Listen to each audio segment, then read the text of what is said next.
going to start by soaking the knitwear in some wool detergent. You can use brand like Woolite or any of the supermarket owned brands of wool detergent are just as good. Put a capful into some hot water in a sink or bath or however large you need it to be for the pieces that you're soaking. Put them all in, give it a good swish around, and then leave it to soak for at least half an hour.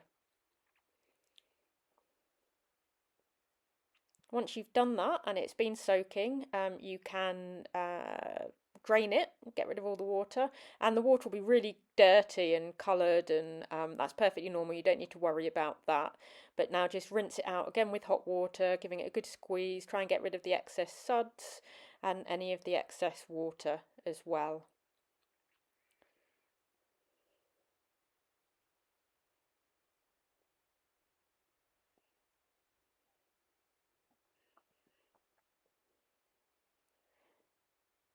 Then to get rid of the final lot of excess water, just pop it in a towel and roll it over and give it a bit of a firm press. And that's going to get most of that water out. And now it's going to be ready for blocking.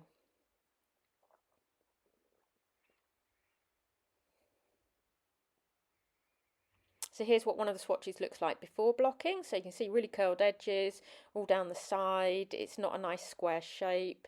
At the top, the waist yarn's all curled over and the floats are really kind of loose. So not ideal.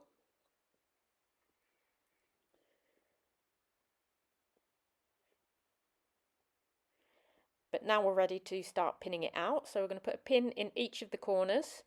And we're just gently easing it into position. We're not super stretching it, and we're not kind of bunching it up either. We just want to try and create a nice even square or whatever shape it is the knitting needs to be. So once you've done each of the corners, you go around and do halfway in between each of those, and then keep going around and doing halfway in between so that you're pinning it out evenly all the way around.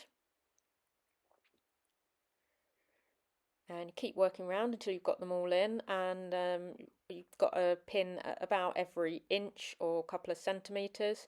And then really importantly, you don't want to pin out your rib at all.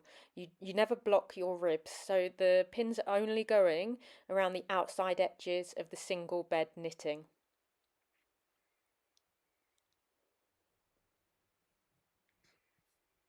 And this is what they look like when they're all pinned out, and they're just going to leave those to dry now.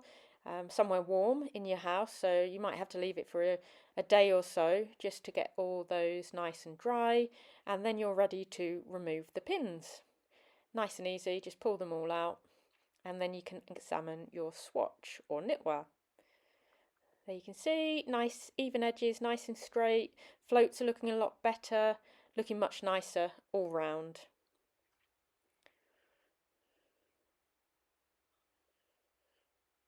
And here you go, those are my 3 swatches that I've blocked today, all looking much nicer, much easier to join together. Where I've used end needle selection on that swatch, you can see I've got the contrast colour all the way down the edge. That's going to make it really nice and easy if I have to put that into a seam. And at the top where I'm going to have to pick up those live stitches, they're really nice and easy to see. And the floats are all looking good, and it's looking much better than it did before I blocked it, and feeling better too.